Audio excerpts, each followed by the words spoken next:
Last night, I was so blessed to attend the ordination of 6 men to the diaconate. And it reminded me of my ordination as a deacon.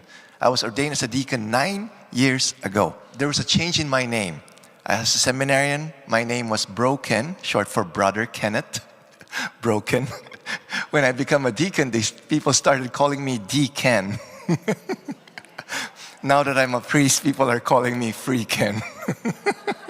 I remember in the ordination to the diaconate, the bishop would tell those who will be ordained, believe what you read, teach what you believe, and practice what you teach. And they were given the book of the gospel, right?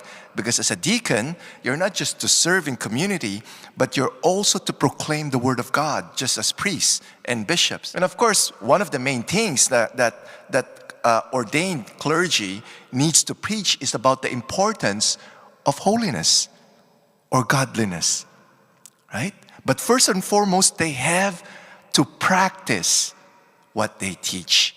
In our first reading today, St. Paul was telling Timothy, my child, teach and urge these duties, okay, of growing in holiness and godliness.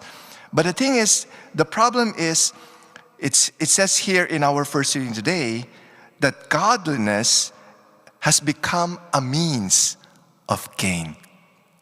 Okay? So it's not an end in itself. It's a means for gain. Gain for what? It could be, for self-esteem, to feel good. Oh, I'm holy. Yeah, it could be a sense of pride, right? What else? It could be thinking that I'm better than others. Or maybe we're seeking the approval of people so that we feel that we belong. Or it could be making us feel worthy or to show other people that we're worthy of heaven. But also at the same time, people could use godliness or holiness to gain money. Because of course, especially if you're doing ministry, right? We've seen that, right? Evangelical pastors who gain so much money because of their ministry. People were pouring money. They're supporting these pastors. And it ruined them. And I was like thinking, why? Why?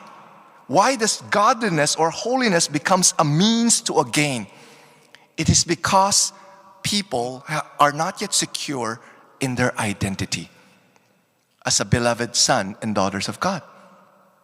They're wanting to find their identity in holiness, which should not be the case, right?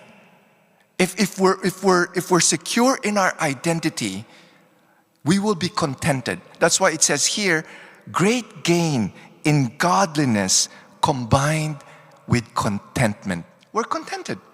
We're secure. We don't need money. We don't need the approval of people. We don't need this and that to find our identity. That's why it says here, right? For we brought nothing into the world so that we can take nothing out of it. But if we have food and clothing, we will be content with these. And it talks about the love of money is a root of all kinds of evil. Let's ask ourselves, where is our identity? Is it in the doing or in the being? We need to remember that we are loved for who we are, not for what we do. We're beloved sons and daughters of God. Yes, we're called to holiness, but we should not find our identity in our holiness.